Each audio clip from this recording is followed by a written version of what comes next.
Hello and welcome after a short hiatus in which I tried desperately not to die of an undisclosed fever. We are back at the Old Timer Tavern. I have been fever free for at least 18 hours, so I am clear to engage with other human beings. They said 72 at the doctor, and then I had a bit of a bout last night, but I wrote it off as just a lingering kick. So if you missed us last week, I am so sorry.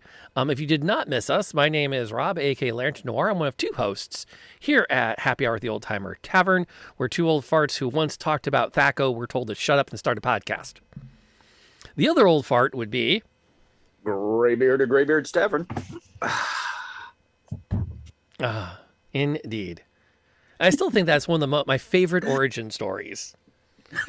Back in my day, you were only an elf. You dwarf. Dwarf was a class and a race. There was a reason in Advanced Dungeons and Dragons, if a halfling walked into the bar, you grabbed your pouch because they were all thieves back then. And they could all speak chaotic. Yes. Oh, that's right. That's right. Yeah, don't forget alignment languages back in the day. We were talking before we went live that I am stressing out because I am upgrading my computer within the next couple of weeks, which means all of my stream stuff, which podcast listeners, I realize you probably don't notice all the bells and whistles we have going on, but we have a few bells and whistles here. I have to rebuild practically from scratch when I move into my new computer. Although I'm currently exporting the scenes. I know I can do that. I'm going to have to go through and re-reference all of the files, but that's okay. I don't mind doing that. I'm the nerd that once wrote a choose your own adventure for my classes using PowerPoint. Where I gave them a laptop, I gave them the PowerPoint and said, good luck. And they had to click their way through the different slides, and it was all linked with decisions they would make. Yeah. And different decisions gave them different information to solve the problem. See, that's amazing. Now that's the teacher that a gamer weirdo like me would have adored, PowerPoint is a special kind of evil. Okay. Not to spend too long off topic, PowerPoint has ruined meetings. I will absolutely go with you there. I think the number of people who have thought, well, I made a PowerPoint, we're going to be fine. No, we're not. You made a bunch of posters. You still have to know what you're talking about when you stand up in the meeting. No amount of pretty posters will hide that you don't have a clue what is going on with that marketing campaign. Yes. Oh, just saying. I to stay off topic for one quick please. story. I for maybe been 6 or 8 years now. Yeah, at least 6 years.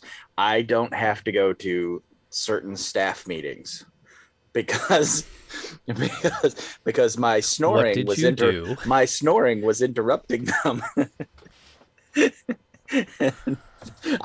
I fell asleep in multiple staff meetings, and my boss just kung fu'd me off the schedule and told me, just answer maybe, just answer maybe all the time when you get invited to those meetings, and don't go. Just don't go.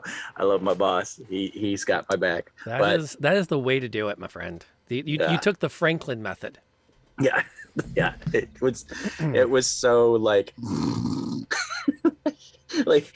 VP of the company speaking, and there I am. People started laughing, and just like I said, after the third time it happened, my boss was just like, you just can't. And I'm like, I can't. It's so horrible. So horrible.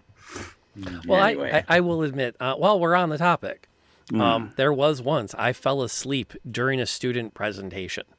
Oh. I legit went to sleep and had to be woken. Now, in my defense, it was an end of the year projects. They opted for their project to make a PowerPoint presentation about roller coasters. It was the third such PowerPoint presentation of that class period. The seventh roller coaster PowerPoint presentation of the week. This was the the early days. Mm-hmm. So they dimmed the lights in the room, Mm-hmm. and then they turned around and read the PowerPoint. Mm. And and hello, Eric. Welcome, by the way. And I did indeed fall asleep. And the young lady who came up to me from the group was an amazing student, just an absolutely epic student. Came up very concerned. It's like, are we going to get a bad grade? And I said, well, if you look at the rubric, out of 50 points, 5 of them were for creating an engaging presentation. Oh. Can we agree you're not earning those points? Hey, the best part is you laid the smack down on it after. And she looks at me and goes, yeah, we were pretty boring. And I went, okay. Now, everything else looks fine. I mean, if you're okay with a 45 out of 50, I'm okay with a 45 out of 50. Because what I can see in your PowerPoint, you definitely got 45 out of 50. But Presentation not engaging. yeah. And she was very cool about it. She's like, yeah, I'll take an A- on that. I'm like, sweet. Very nice young lady. Her boyfriend, who she did break up with, I think the year after, is actually now a physics teacher. Which again, it's a weird little thing, the way those sometimes work out. And yes, I am updating Streamlabs because I was set to stream Sunday night, which was going to be the start of my Dragon Heist game, and we did not. So Streamlabs is a little bit drunk. We will fix that. So before we talk about like the last 2 weeks in gaming, we were talking about the fact, well, last time we sat down, we were talking, is it going to be 5.5 or 6th edition? And that segues really, really well into what we would want in a proper Dungeon Master's guide. Yeah. And I feel like that's a great, like, since we know Watsy is listening to our podcast, that might be kind of a fun topic to banter around. Yeah. If it's 5.5, you will probably still have to buy new books.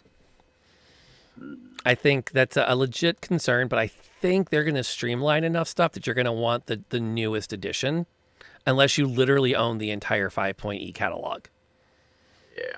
And like we said, I'm hoping it'll be more like a core. They'll resubmit and buff everything up in a way that it makes it worth it, but is so backwards compatible that you don't have the 3.5 horrors that we had.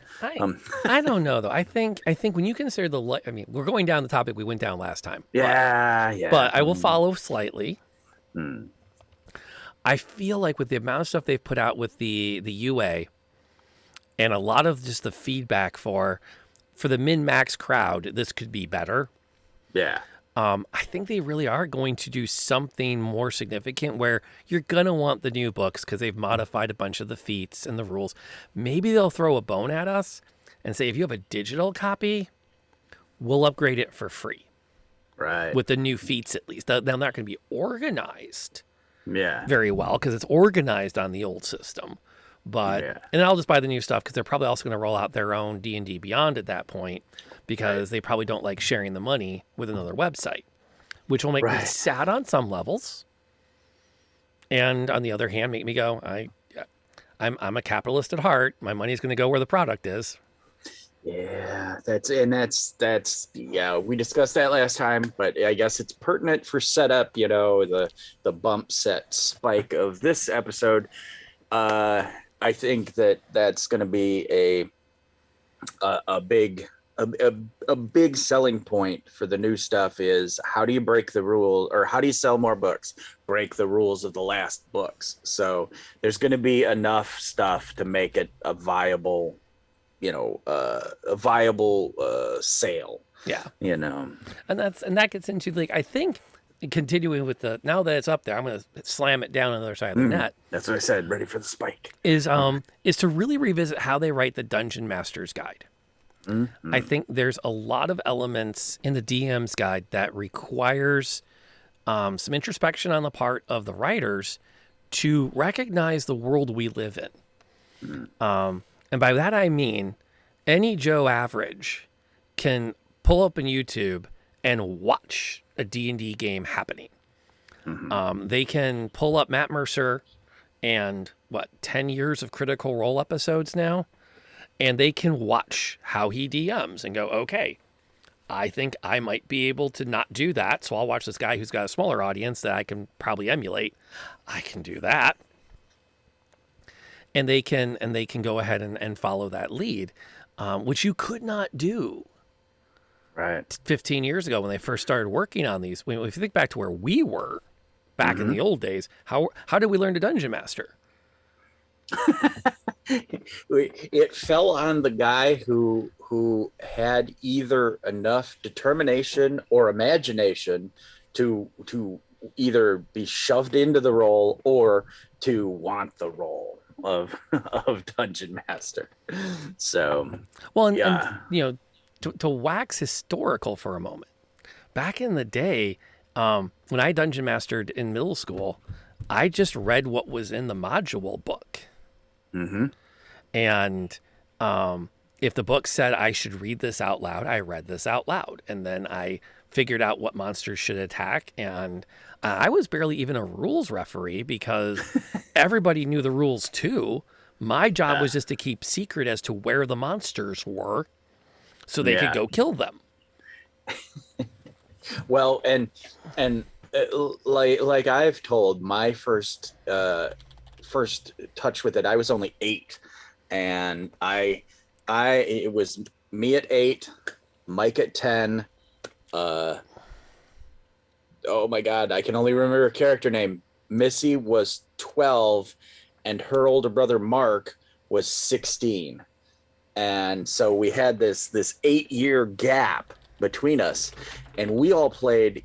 Mark just gave us stat blocks out of the single blue covered, D&D book, the like 100-page D&D book, if that. And we played elementals. Yeah. And so, there was no characters or blah, blah, blah, any of that. We were monsters, we were elementals, and it was awesome. And so my brain from the beginning was like, rules, who needs that, As a side note, I had been doing, I didn't know I was doing it at the time, but I had been doing improv since 2nd grade, since I was like 7 years old. I grew up really poor and in a very dysfunctional family. And so I never had stuff to bring for like show and tell, or I didn't have parents who watched over and said, hey, it's show and tell, don't forget your thing. So I would do improv skits. for basically, I would take whatever show was on that week, change it, the show that I had watched, change it a little bit, and then play a dumb character from the show and just do a scene from a show. And it became a thing for me to, on Fridays when other kids were like, here's my new whatever, or I read a book this week, I would get up and I would do 2 Cent Man, or oh God, who was it? It was Dog Man and Robin, or whatever show I happened to be watching, The Stupid Friends, anything. I would just twist it a little bit, be goofy, throw myself around the floor and stuff, and then kids would laugh, and that was it. So by the time I was 9 or 10 and DMing, it was almost second nature to just improv my way through things. Yeah, which is so weird because, like I said, with mine, it was we did not have a lot of role play back in my day. Everything was, well, how much damage can you do? What magic item are you trying to buy? Can you save up enough gold to buy that magic item? There's a rule for what the markup is. So, like, we had to figure out what town we were in, and if it didn't say in the book, there was always a big debate as to how wealthy the starting town was in a particular module, because that would determine if we could get magic items. And because back in 2nd edition, they had tables for everything. So it was like, well, just roll in tables, see what happens. And so it was very codified. Yeah. Well, and by the time I was 10 or 12, we started looking at other games and doing the modules. And the modules were, it was basically lay the map out and then and then read the text, fight the monster, read the next bit of text, fight the monster. Yep. So by the time we started doing modules, it had become a different game. It was more like Squid Game with dice when we were little. It was just sort of like, I'm gonna kill you, you can't kill me, well, roll the dice, type Yep. stuff. And then we got more codified as we grew older and smarter. I forget how old I am as a gamer because I remember introducing a group of semi-familiar D&Ders, going through like my expectations. The dice say you die. Yeah, that sometimes they did. But joking that they get one save verse boxed text per session. Nice. Which means one time they can interrupt a module description. And nobody got the joke. And I was like, oh, okay. This frames things because even people who are seasoned D&Ders now don't know the joy, which is, oh, you've entered the room. I'm going to read you what's happening. And sometimes it would include things like your characters rush forward to the defense of the princess. And you're like, no, my character doesn't. My character's freaking like lawful evil. He ain't rushing nowhere. I huck a dagger at the princess. Yeah, no. That's not what it says. Yeah, I'm not. No. What do? You kill the hostage. That's logical. Remove the unknown from the equation. No, you can't do that. Now they stopped doing that. If you look at the more recent publications, probably from 3 on, I think 2nd edition had a couple of modules that were really bad for your characters are on rails when they enter this room. But they got to have it later. But there were a couple like, oh no. Yeah. Which gets into so if we're talking about our idealized Dungeons Master's guide, I guess the first thing I want to put out there, and I mentioned this last time, so I feel like it's a good starting point, is the idea of having some kind of a experience level chapter building. Yeah. So that there's a mechanism by which the reader can go, okay, I don't even know what I was asked to be the dungeon master. I don't know what that means. And they have a place to go that really, like, at that level. And then have stuff also in there where it's like, you don't need this to run a game, but at some point you owe it to yourself to read this far in the book. Yep. Kind of a thing.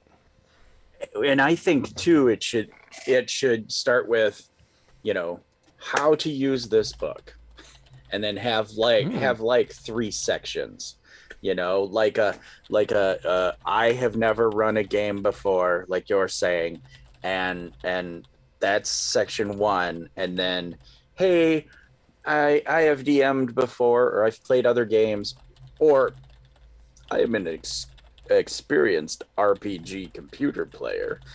Section 2, that's where you would start. And then section 3 would be like, all right, I've been doing this for 20 years. Here's some things you might not do. And if you do, here's great ideas to spice it up. Should be like that 3rd section,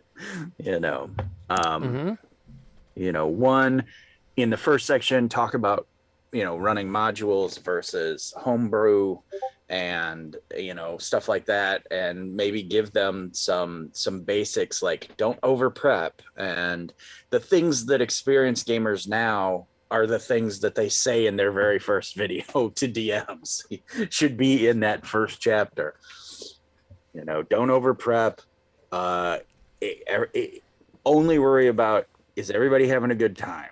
How to do a session 0, that kind of thing. Safety tools should all be that first chapter or that first section. Okay, so I'm going to disagree slightly. Sure. Because I feel like that first section actually should start with, what are you doing? Like, even before we get into safety tools and we get into session 0s, but just like, what is the goal of a role-playing game? Yeah. What is the goal of the dungeon master in the role playing game? What is the goal of a typical player in a role playing game? Because I think most of the time players fall into a couple of we know players fall into certain archetypes. Mm-hmm. But I think there's a value before we even start talking safety tools of just like, look, this is the flow of things.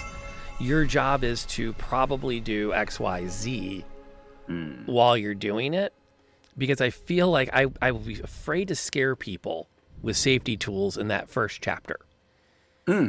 Like I got told I'm dungeon mastering for my college friends. And by the way, Gunstar, thank you for the host. We appreciate the additional eyeballs on our little get together here on this fine Tuesday at happy hour, as we're all off the clock and doing something else with our afternoons. Because I do think it's valuable, but I also think if I were to hand my dad, say my dad wanted to he and his buddies say finally, we're going to try this Dungeons and Dragons things out. And we're a bunch of retired engineers. We can figure it. And I hand him a book. And chapter 1 says, how not to put your players into therapy. I think he would not make it to chapter 2. I think he'd get through chapter 1 and go, yeah, maybe this isn't the game for us, guys. How about we just... I heard good things about Memoir 44. What if we do that? That's such a beautiful choice of okay. Well, and again, I mean, I could just easily see them say, we should try some heavy board gaming. How about a miniature game about World War II? We all understand how World War II went. We'll draw straws to see who's the Nazis, and let's do it. Exactly. But I do think that that's a good, like, mid-chapter to go into those safety tools and other techniques. But I think chapter 1, I think the first one should be, what's the goal of a role-playing game? What are the stat blocks?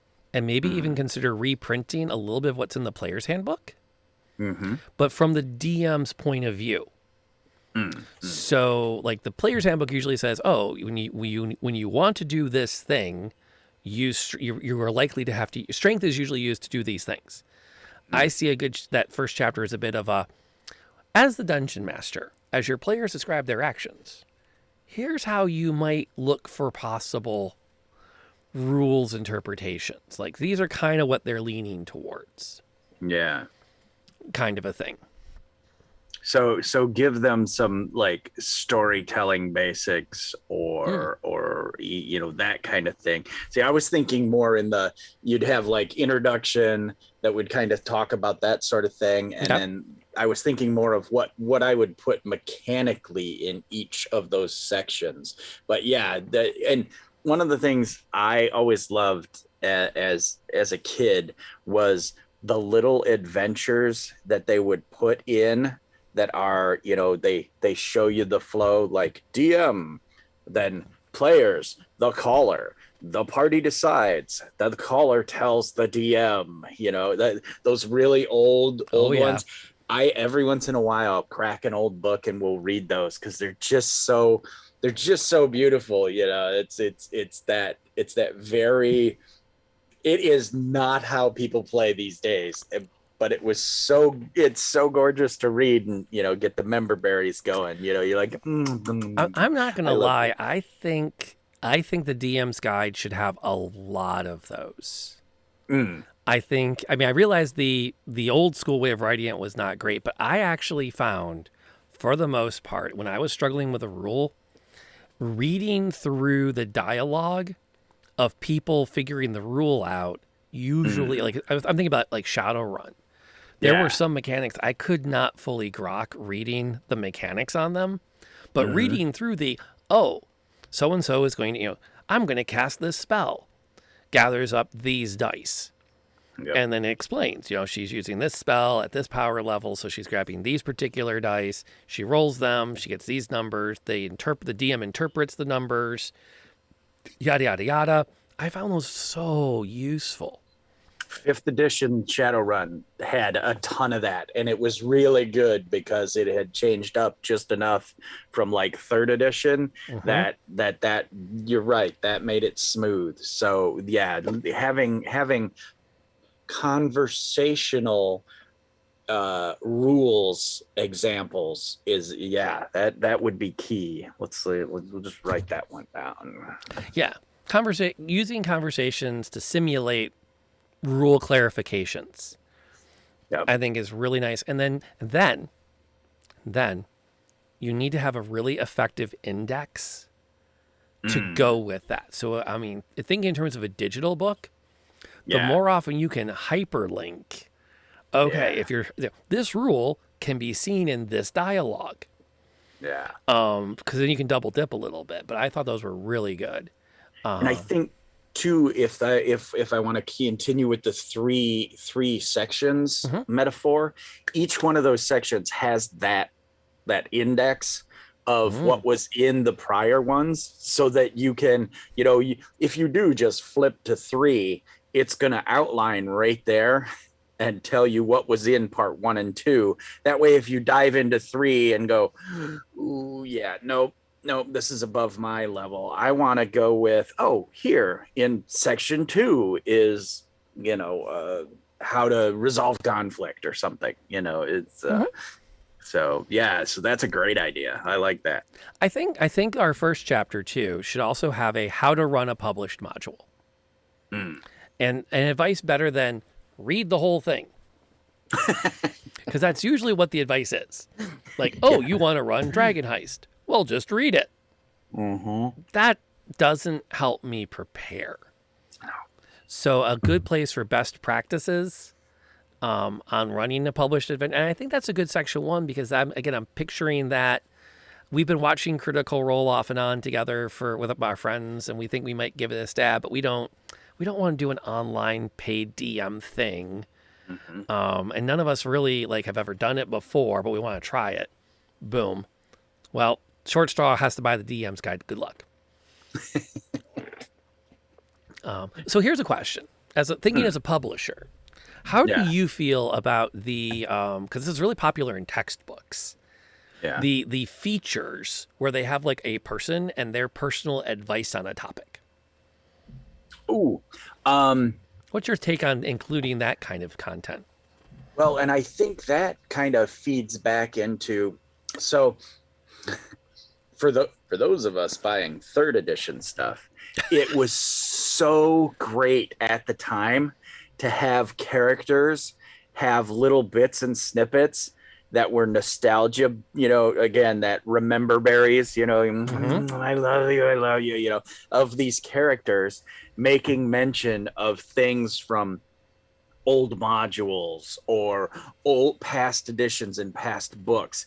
Having these little snippets from characters were amazing. So again, I think if you did it in that sort of light, or as these conversations or examples from the DM, or from the desk of Wizard X, who is actually one of the game designers or whatever, and he wrote it as if he was like an old wizard putting secret knowledge into this book. I think that would probably be, as long as it was more crunch than fluff.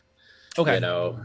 So something like Vin Diesel, when I'm dungeon mastering, this is how I track hit points at my table. Boom, and he gets a paragraph. Yep.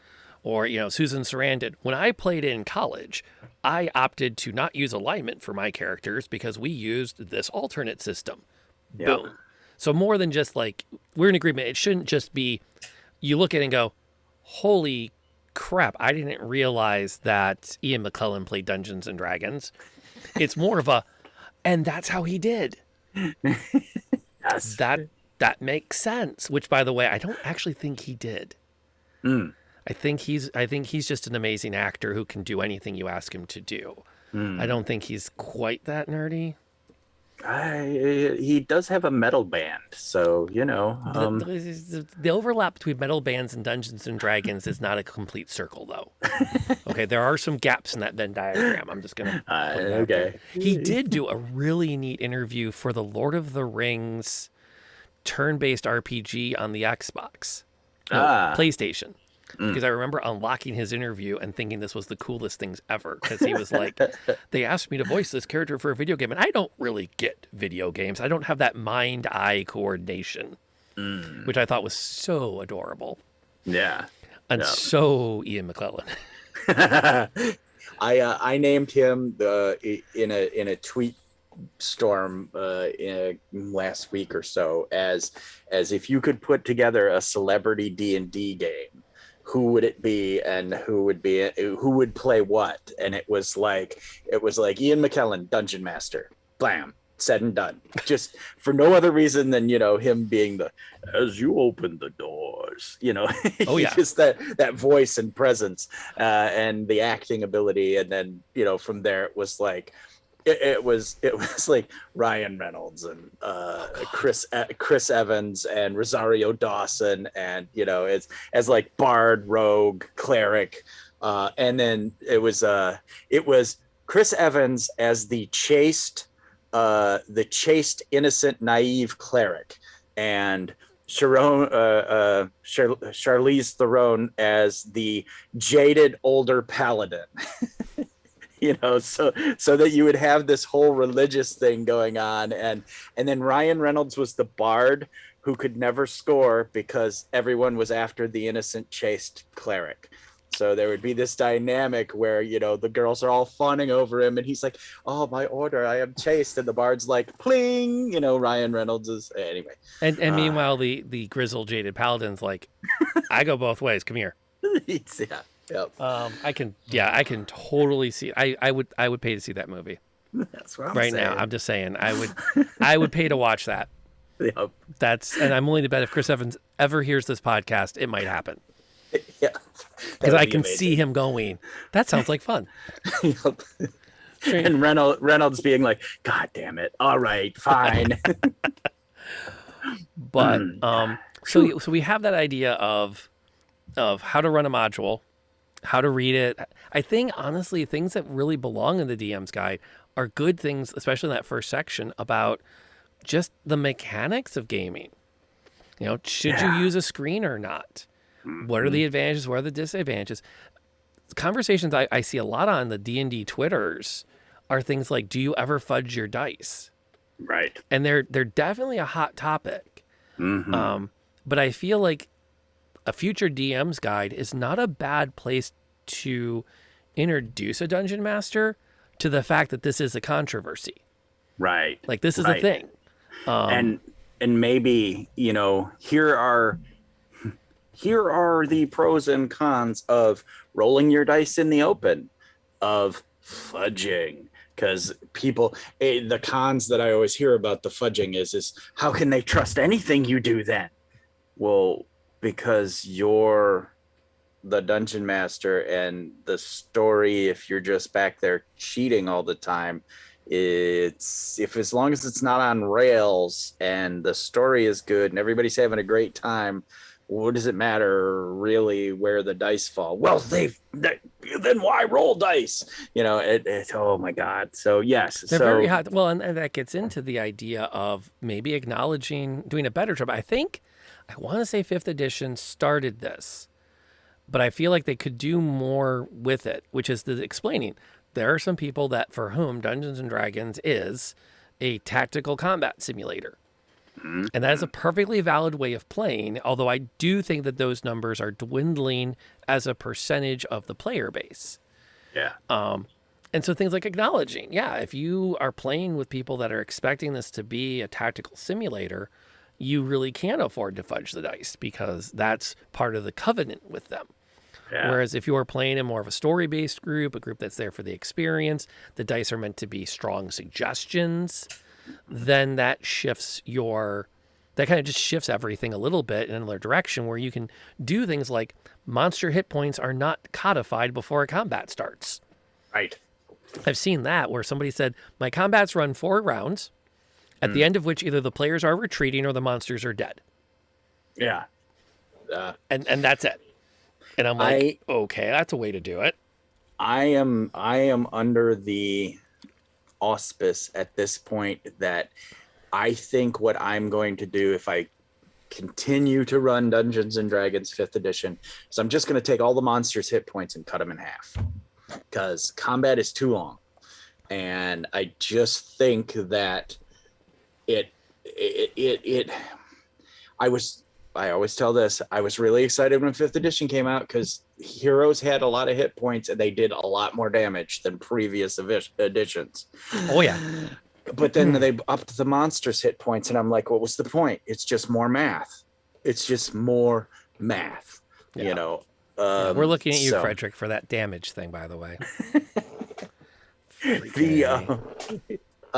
So yeah, I think that talking about types of play and types of players, and again, giving these things sections, particularly like if it's a digital format and you can just click and choose sections, that way you can take your game in a way that you want it to be. So, you know, if it opened up digitally and you had boxes, like, I don't need to know anything about this, and you can make choices and just, you know, check boxes off, or, you know, X through them, like, or there's a check and an X, and you X out the ones you don't want, and then, you know, check the ones you do want. Now, it's interesting, and this goes, I think, to something really good for either section 2 or 3. As Techie brought up the idea of half the hit points, but double the number of bad guys. And I think that gets to something that they could have done better in the DM's guide, because I read an amazing article on it later, which is what the concept of bounded accuracy. Which let me see if I get this right, because I think you probably know more about it than me. So I'm going to try to explain it. And if I do it right, let me know. If I screw it up, fix me. Right. But it basically boils down to there's an upper cap on what your to hit modifiers are, because the primary difference in levels is the amount of damage you do per round, not how often you're hitting. The goal being you should hit more often than not. Yep. And therefore the excitement is how much damage you're doing every round to bring that monster down, as opposed to the good old days, which is we're fighting a dragon. Swing and miss, swing and miss, swing and miss, swing and miss, swing and hit, swing and miss. Okay, dragon, miss, hit. Okay, swing and miss, swing and miss, swing and hit. And that was considered boring. It is, I think, boring. But the idea, though, is like things like, how did I do about that? Was that about right? You nailed it. That's why, because there is no magic item bloat. They covered that by, you know, the attunement and everything else. So yeah, so bounded accuracy means that you're never going to be like plus 23 to hit.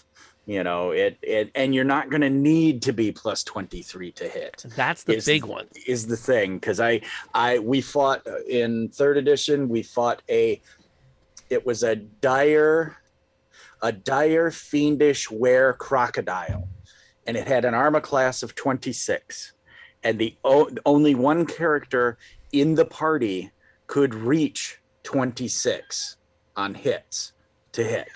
And so it was just a brutal, impossible encounter. There's no way we could have passed it. So that, which is nuts. Yeah. Yep. Just for the record, that is absolutely insane.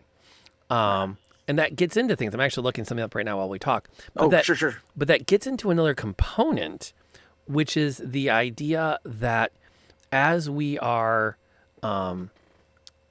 thinking about how to communicate with the dungeon master about what's going on in the game, describing things like the action economy, and including some conversation more than they have in the past about, okay, in this edition, we have this concept called bounded accuracy. Here's how it works. Here are examples at work. Let's talk about the action economy. Here is a party of 5th level characters. Yeah. Here's what they can do. Here is a collection of monsters geared for 5th level. Here's what they can do. Let's have an article basically that analyzes why simply doubling the number of monsters might actually be worse for your party than doubling the hit points of one. Right. Depending on the party. Yeah. The fact that my, I don't know, they were like fifth or sixth level, and they were fighting something just ridiculous, like a rock or something, but they were on its back already, and I don't know why or whatever. The thing didn't just do a barrel roll and drop them all to their death, but they, because of the action economy, were able to, dish out so much damage every round that the rock itself, because it was one singular creature and it was flying and it could only do like one attack a round, it nearly wiped out that fifth level party, but they did win. They did win that encounter because of the action economy. So yeah, definitely a good thing to discuss. Right, and things like legendary actions is another one of those. This would be a great place to include a conversation about, like, hey, you'll notice some monsters have legendary actions. This is why. We want to be sure that they basically act like a monster with minions. Because of the action economy. We don't want a party of 6 heroes to walk in here and go, okay, Strahd, you get your one shot at me.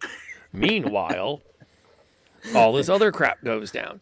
Wait, Strahd, hold on. Monk, get him. Stun lock.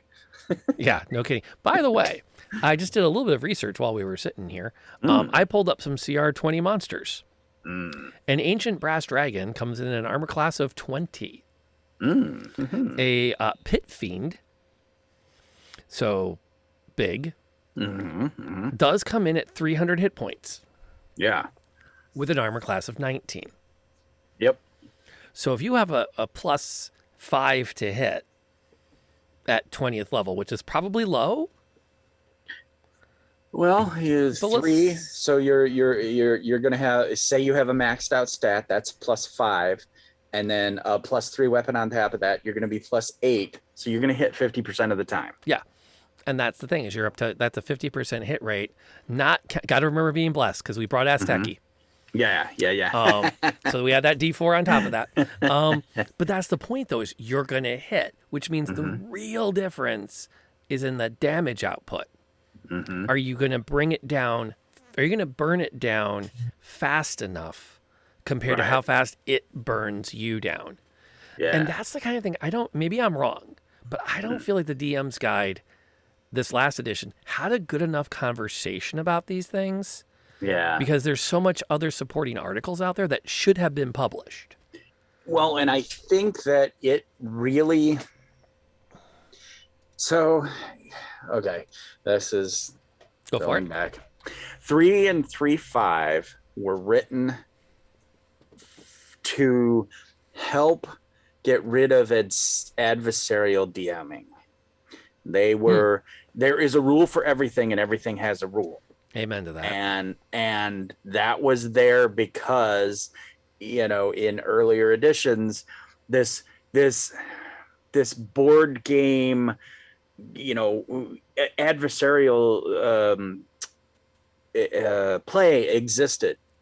And so everybody was constantly feeling like, I got to get one over on the DM. Oh, I have to teach my players a lesson, and that's what really brought on the way 3 and 3.5 play. Is there's a rule, everything's there. You can look up a rule.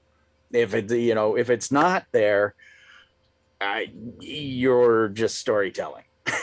It's you're just making shit up. And I think that as people played, they wanted to get away from that I get X number of moves and I have to, and then when I go diagonal, I got to count 1.5s and like I said, everything was so, there is a rule for it, that I think when 5 started up and when we were play testing for it, it was one of those things where I was like, yeah, this is more like earlier editions, in the freedom to hey, do what you want, make it up, and it's up to your DM. That kind of thing was not there in 3. There was no, hey DM, make it up. So I think when they wrote the 5th edition, they wanted to give some of that power back to the DMs, and I think that's what we're feeling as we're coming into Sorry, things are about to fall because of a cat. Um, As happens. as happens. And I think that's why in fifth they pulled back so much from the DMs, giving the DMs so much. Okay. I think they felt that the DMs were, well, if you're DMing, this is all you need to know. Yeah. Well, but the thing though too, I think I follow that, but I think I equate this as the player needs to know the manual for operating the car. The DM should have the manual for maintaining the car. So I like the idea of including a little bit more of the under the hood. These are the decisions that are part of the rule set and why we made them. And if you're going to tweak them, here's what you should know before you do. I don't think they had the experience when they put out 5 to do those things, because everyone has admitted CR is stupid and it's broken and needs a lot of work, because action economy and such is not calculable in that, because you have bounded accuracy. You can't CR things the way you can, because again, when you're writing the game, you go, okay, there's too many variables. If we have to write everything, and this is my experience so far, like with modules, we have to write this module. They're gonna have a big tank. They're gonna have a big blaster. They're gonna have a skill monkey, and they're gonna have a healer. We have to write the module for those things being in there, and they're gonna be decked out, optimized. And so modules are written for those 4 optimized characters.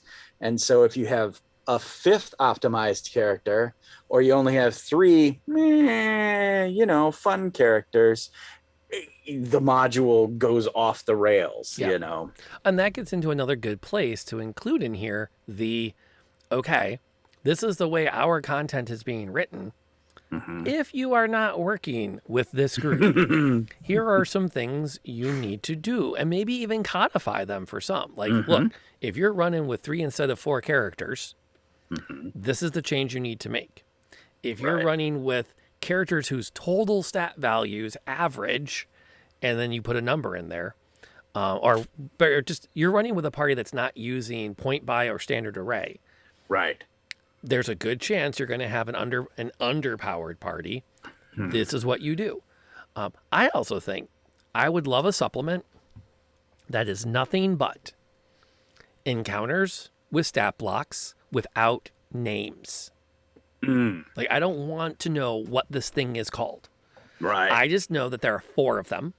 There's a 5th magic user of the same type. These are their stats. Yeah. And then I can go, and they're appropriately balanced for a 3rd level party. And then I can go, okay, those are bandits. Yeah. Blunk. Oh, wait, no, they fought bandits last week. Those are gnolls. Oh, wait, I'm saving gnolls for the big bad halfway through the campaign. Those are orcs. Because it doesn't matter. Right. Yeah.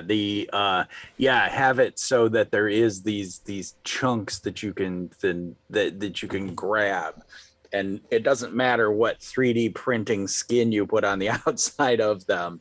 It's the numbers that you want to play with. And that's what, with the CR system so monkeyed, that's what really does make it difficult to do that kind of thing. I think the CR system was meant to be, you've got 4 3rd level characters. In theory, these monsters should be a good balance for that. Yeah. And that's really, it's a tough system to make work. I mean, I still use it because I have nothing else to use. Right. So I figure if I'm running a slightly deadly encounter, it's probably a good challenge for my players. Well, and that's the thing. I use either the encounter builder built into D&D Beyond or like Cobalt Fight Club or whatever. And I never make any encounter that doesn't register deadly or above. Yeah. Because it just won't be a challenge for my players, you know. So, which makes me feel a little bad, but I also think that I tend to dole out short and long rests a lot faster than others. I think if I was writing a dungeon where it's like, oh, you want to take a long rest? Yep. Okay, go ahead and make your camp. Yeah. Um, and kind of go from there. That's an option, but I had to do that on the fly with the last time I ran the zombie game, because the party got into the undercroft under the mansion, and they had a really rough fight with some Yeah. giant spiders and an ettercap. And I'm thinking, okay, well, they're pretty beat up, but I think they can beat the boss at the end. It's going to be tight, but I think they can squeak out a win, and that will be really cool. And instead, the party went, we're gonna make camp and have a long rest. Yep. And I'm like, wait, what? Mm-hmm. You've been pushing people. Time is of the essence. We need to do this. We need to lead. And now you're telling me you're going to put your boots up. I'm like, as the DM, I almost went like, hell you are. Like, no, it's not an option. And it was really hard as dungeon master not to say you cannot long rest. Yeah.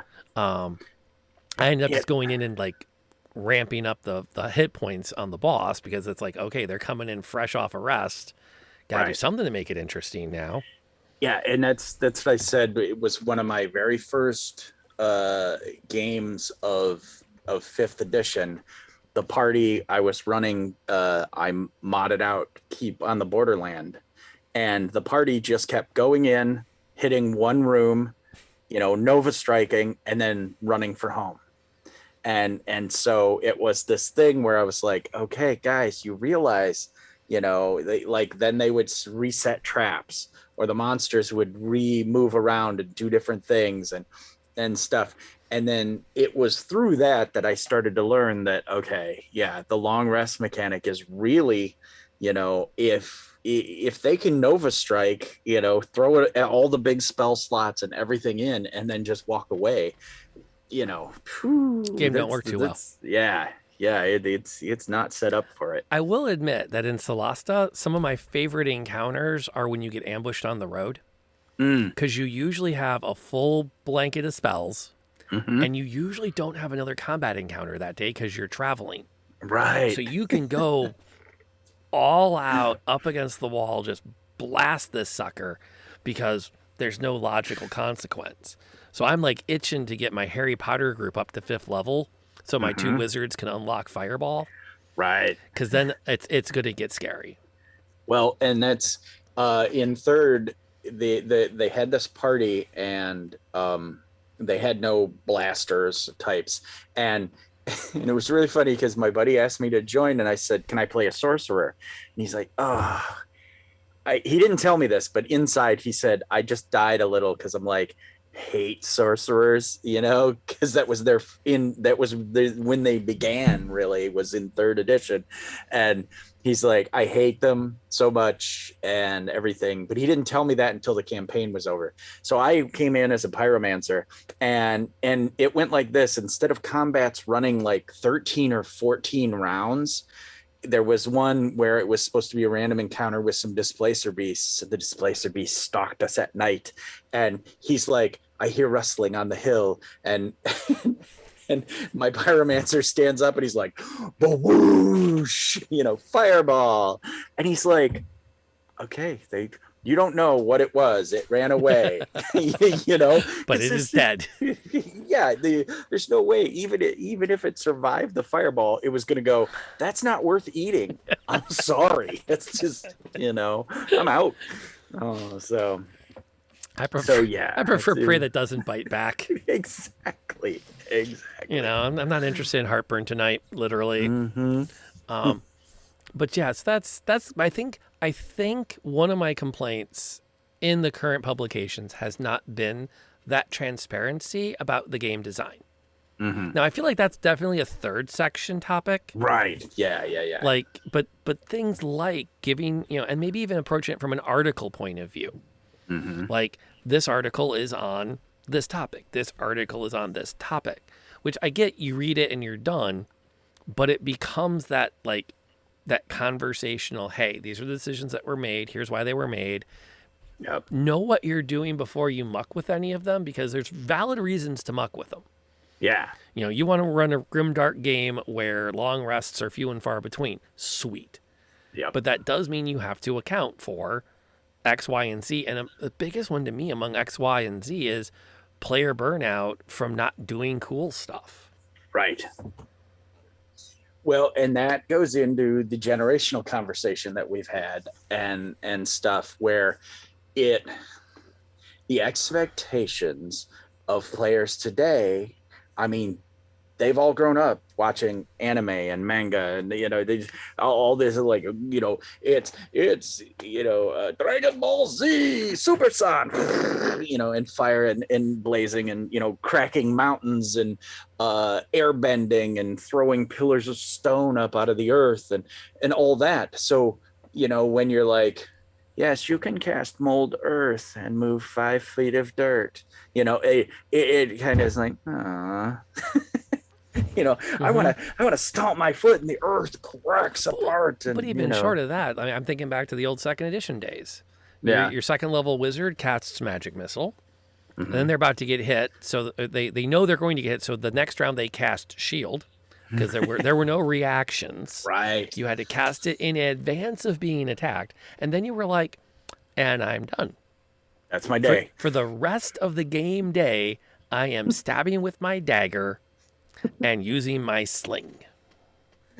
If I'm lucky, I have a 10-foot pole to try to keep them away from me. Yeah, and it's like, I mean, I get, and a lot of it was weird because I think back in the day there was the logic of you played the wizard so that when you got to level 10, you were the one everyone kept alive because you were the dangerous one in the party.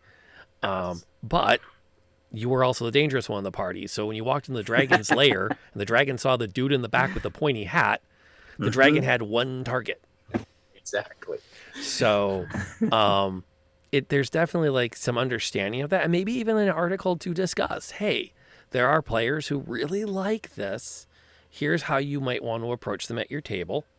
Yep. I do think some good I think definitely all 3 sections should probably have in them somewhere an episode 0 conversation or session 0 conversation. And it just gets more intense as you go along. Right. Section 1, session 0 is why are we doing what we're doing? How to talk about it. Whereas section 3, session 0 stuff is safety tools and safe words and the difference between cut to black and cut completely. Right. And, acknowledging that some of your players are bringing their own personal, their life history with them to the table, and they might not be able to tell you at the time why they don't want to play tonight. Right. And so acknowledging, hey, you remember last week we had this thing happen with the barmaid? We're all going to pretend that didn't happen. Right. We're just going to remove it from the game. I talked to Bob. Bob would rather we never bring it up again, and I think Bob's not wrong. And just that's that. After session therapy, I've always called it therapy since like the late 80s.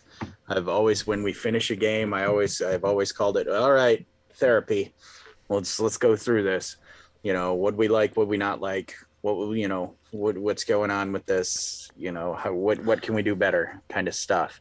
And I think that should be a post game and the post game therapy stuff gives specific questions for dungeon masters to ask, because at the table at the time, as people are like packing dice and going, oh God, I gotta stop and get diapers on my way home or whatever, type thing. Or I'm so hungry. They're just going to say, good. It was a good game. Had fun. Great. I'm out. Where if you say, hey, in that second encounter, maybe have your questions made up beforehand. Even, what did you guys think of the hag? Was that too intense? Have specific questions. And that therapy session, even depending on scheduling, can be not necessarily even right after. It can be email or Discord chat, like, hey, here's my quick questionnaire about last week's game. What do you guys think? Yeah, absolutely. And again, like you were saying, having specific questions, I would say section 2 should have like a questionnaire to read off. Yeah. What was everyone's favorite moment? What was everyone's moment where they felt their character was at their highest achievement level? What one element would you prefer not happen again, if any? Yeah. And just write the questions out so the mid-range DM can say, okay, I'm not really sure what's going to happen, but I'm supposed to read these and get some feedback. Do we want to do it now, or should I text everybody? Right. And maybe get a group chat going so we can have that conversation. But I think especially as the hobby grows and we have more new people to it, it's okay to assume people don't know. Right. And to put it in writing, which also I think segues into the one thing I would really want to have in there. And I know this is going to get us, well, I take it back. At this point, if people are listening to the podcast or they're participating with us live on Twitch at twitch.tv/Lantern Noir, they're not trolling us. But right. They've made it this far. That said, I absolutely think Section 2 should have a sensitivity section. And I know that that's a hot word. I know you say sensitivity, people go, oh, freaking snowflakes. Yeah. But I do think we're past the point where it's valuable to codify finally an awareness of race, gender, disability, sexual identity, and to say things like, hey, when you do certain things, this is how players might interpret it. Here's how to talk to your players about some of these issues, or here are resources to pursue. If you have a diverse table, here are some things to be mindful of when you're doing this. I know right now the hot topic on the Twitters is an upcoming game of Critical Role, which takes place in North Africa, Southwest Asia, and the cast is entirely white. And there's a little bit of concern among the communities of, are they going to be sensitive in how they play this? Yeah. And I think it's a legitimate concern. We don't know yet. We haven't seen it. But I also think that's just a healthy reminder that there's a value in saying, hey, look, if you're not a member of a marginalized group, you should be really mindful of how you include them, so that you are sensitive to players at the table and you don't end up with a situation that makes you ultimately even less comfortable. Right. Yeah. It would, or, use it as a conversation piece to set parameters in your game too, like, hey guys, I know that, elves and dwarves hate each other in my world, and there's going to be some racism between these two races. Is everybody cool with that? Or should we cut this out, or should we downplay it, or should the only people who do that are evil people, who type thing. So it really is a conversation worth having at your table.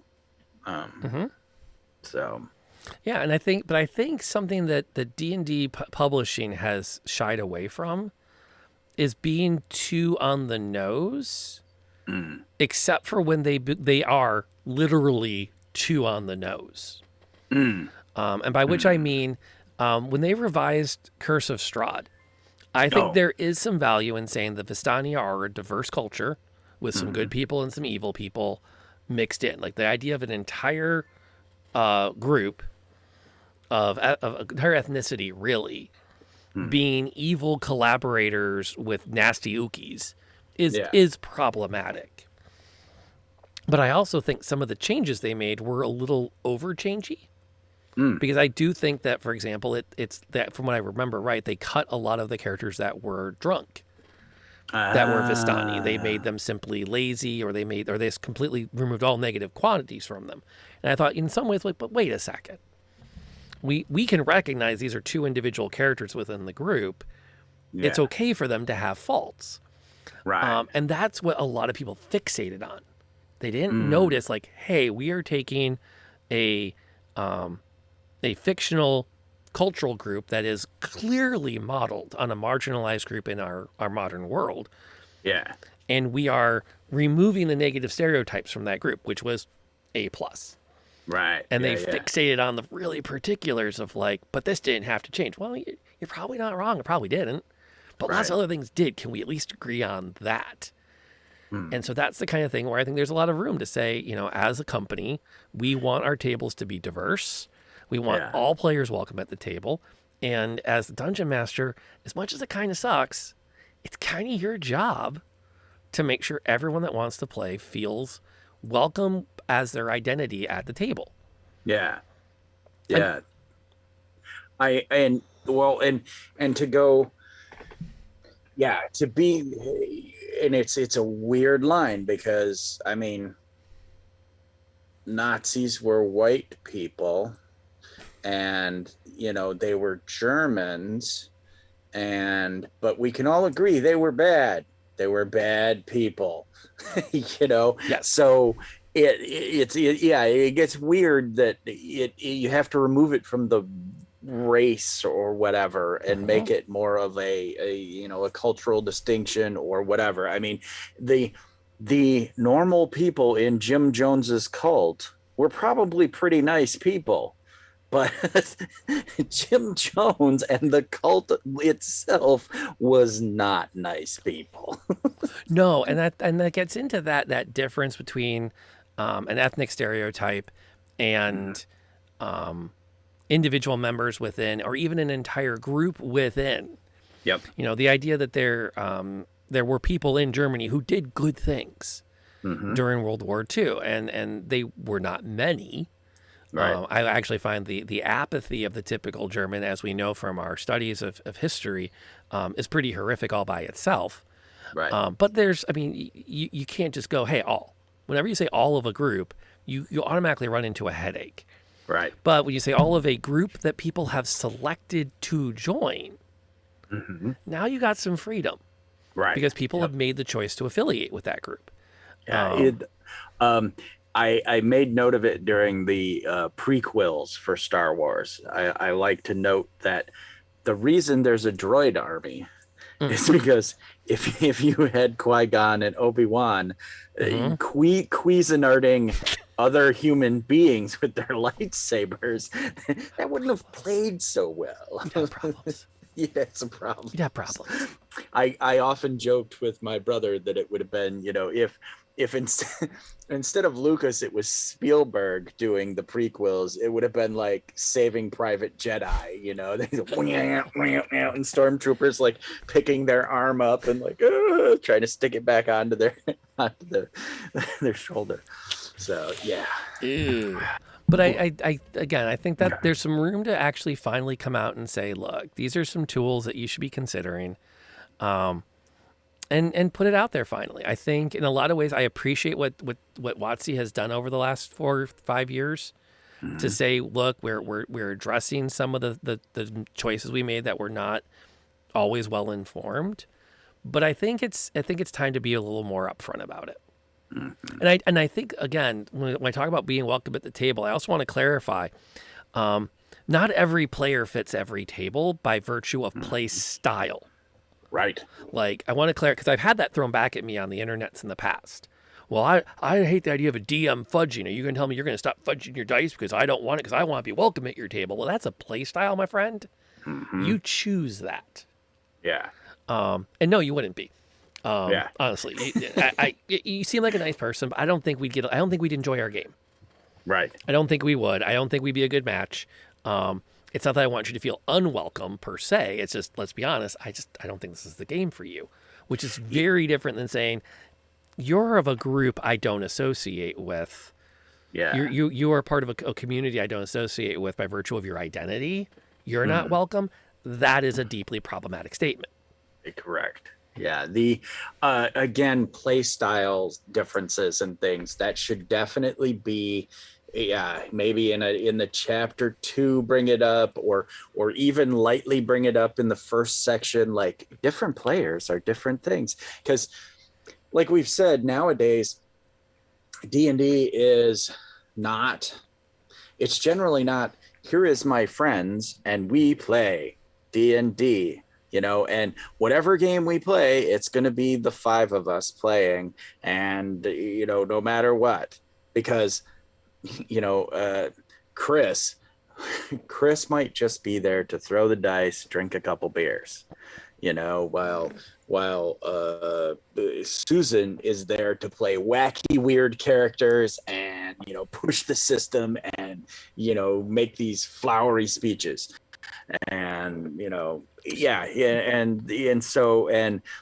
this person might be there to watch the story unfold, and so you have this diverse play styles and things in a group, and it is never no one should ever feel like that.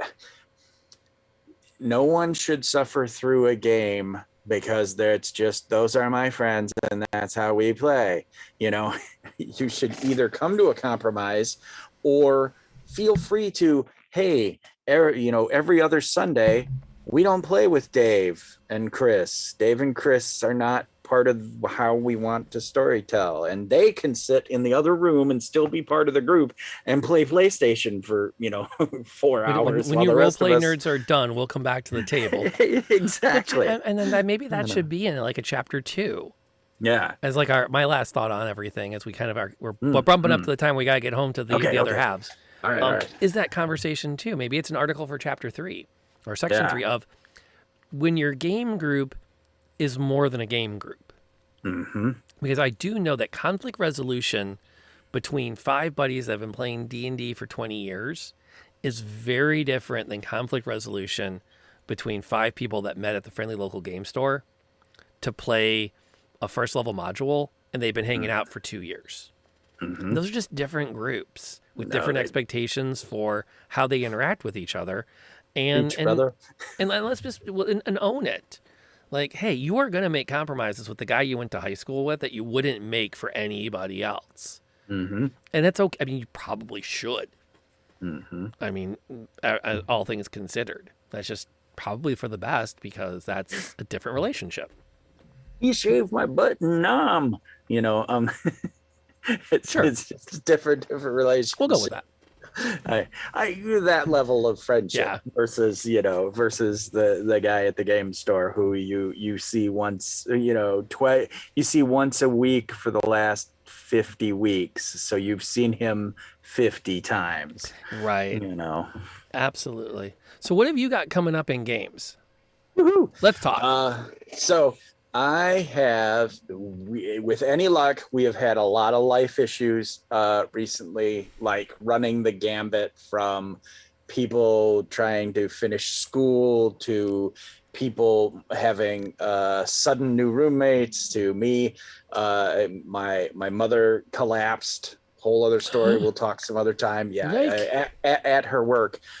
So anyway, but with any luck, we'll have Thursday night at 8:30 Eastern Standard Time over on Indoor Adventures. We'll be back to our Monster Noir, winding that storyline down. So, come on in and check that out.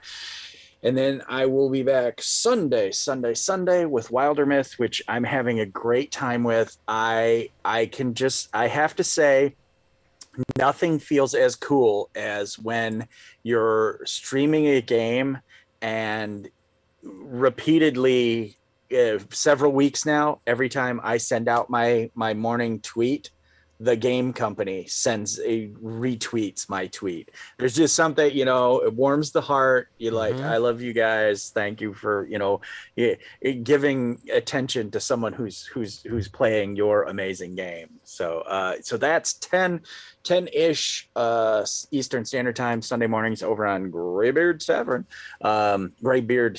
no S, on Twitch. Check me out there, and then we'll be back here when we get back here to talk. And then don't forget, a week from Saturday, that's right, you and the Reluctant Hermit, and it's Mecha Spider, and hopefully I can get a 4th person. All right, I'm trying to wrangle in a 4th player because I feel like all games are better with 4 than with 3. Mm-hmm. And we're doing a little spoopy one shot. As I've been teasing it, 5 adventurers come back to their village after having vanquished the foes to find things are not as they remember them. And I'm hoping it's fun. It's something I've been kicking around for a while. Take it easy, Techie. You're picking a good time to head out. I'm hoping it's as fun as I think it's going to be. I am really excited to put it on as my Halloween one shot. And I can confirm that a professional game designer more or less wrote off on the primary plot. All right. But he was funny. I'm like, can I run a module past you? He's like, technically, no. Because I work for a game company and I can't hear people's D&D games, because if I do and we accidentally publish one that's like it, I can get in trouble. Which I'm like, that has got to suck. Although I also know enough about Joseph to know that he loves the fact that he can tell people to stop talking about their games. This is the guy that went through Gen Con wearing a t-shirt that said, "No, I don't want to hear about your character." Yep. So like, props to that dude. He is an amazing friend. He ran all the games I played in college. That's awesome. Back in the day. But so that's that Sunday, and then tomorrow night we are doing session 0, part 2, for the Convergence, which is slated to start relatively on time on the 27th with our first session. And I've actually I sat down today while my kids were doing a worksheet and went, I think I have a plot for that first episode. I even have some maps coming, although I think I under budgeted for professionally made maps. Oh, no. We might not have as many cool maps as we thought. I feel bad because I know some people helped me hit that stretch goal because they love maps. And I like, maps the size we need are expensive. Yeah. So I'm working on that. And then Sunday night, we're supposed to start...